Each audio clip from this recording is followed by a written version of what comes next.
বিশ্বৰ অষ্টম আশ্চৰ্যৰ স্বীকৃতি পালে কম্বোডিয়াৰ আংকৰ ৱাটে। বিশ্বৰ অষ্টম আশ্চৰ্যৰ স্বীকৃতি লাভ কৰিছে কম্বোডিয়াৰ আংকৰ ৱাটে। ইমান দিনে প্ৰেমৰ প্ৰতীক শাহজাহানে নিৰ্মাণ কৰা তাজমহল বিশ্বৰ অষ্টম আশ্চৰ্যৰ প্ৰতীক ৰূপে পৰিচিত আছিল। পিছে বহু জল্পনা কল্পনাৰ ওৰ পেলাই ৰাষ্ট্ৰসংঘৰ শৈক্ষিক বৈজ্ঞানিক সাংস্কৃতিক সংস্থা ইউনেস্কোয়ে কম্বোডিয়াৰ আংকৰ ৱাটক বিশ্বৰ অষ্টম আশ্চৰ্য হিচাপে স্বীকৃতি প্ৰদান কৰে। প্ৰাচীন ৰোমান চহৰ পম্পেইক অতিক্ৰম কৰি এছিয়াৰ এই প্ৰাচীন স্থাপত্যই ৰাষ্ট্ৰসংঘৰ পৰা স্বীকৃতি লাভ কৰিবলৈ সক্ষম হয়। উল্লেখ্য যে দ্বাদশ শতাব্দীত ৰজা দ্বিতীয় সূৰ্যবৰ্মনে নিৰ্মাণ কৰা এই হিন্দুপীঠ স্থান হিন্দু ধৰ্মাৱলম্বীসকলৰ বাবে আকৰ্ষণৰ কেন্দ্ৰস্থল।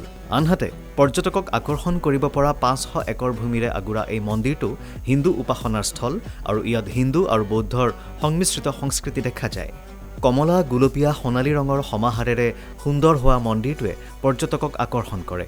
উল্লেখ্য যে পৃথিৱীৰ অষ্টম আশ্চৰ্যৰ তালিকাত আগ্ৰাৰ তাজমহলৰ উপৰি অন্তৰ্ভুক্ত হৈছে চীনৰ প্ৰাচীৰ, মেক্সিকোৰ মায়া সভ্যতাৰ সময়ত নিৰ্মিত পিৰামিড, জৰ্ডানৰ আন্তঃগাঁথনি, ৰিঅ' ডি জেনেৰিঅ'ৰ ক্ৰাইষ্ট এণ্ড ৰিডিমাৰ, ৰোমৰ কলজিয়াম, ইনকা সভ্যতাৰ চহৰৰ মাচু পিচ্চু। গুৱাহাটীৰ ৰূপনগৰৰ পৰা ৰাতুল ৰাজবংশীৰ সহযোগত ভাস্কৰ জ্যোতি আচাৰ্য, নিউজ হেল্থ প্লাছ।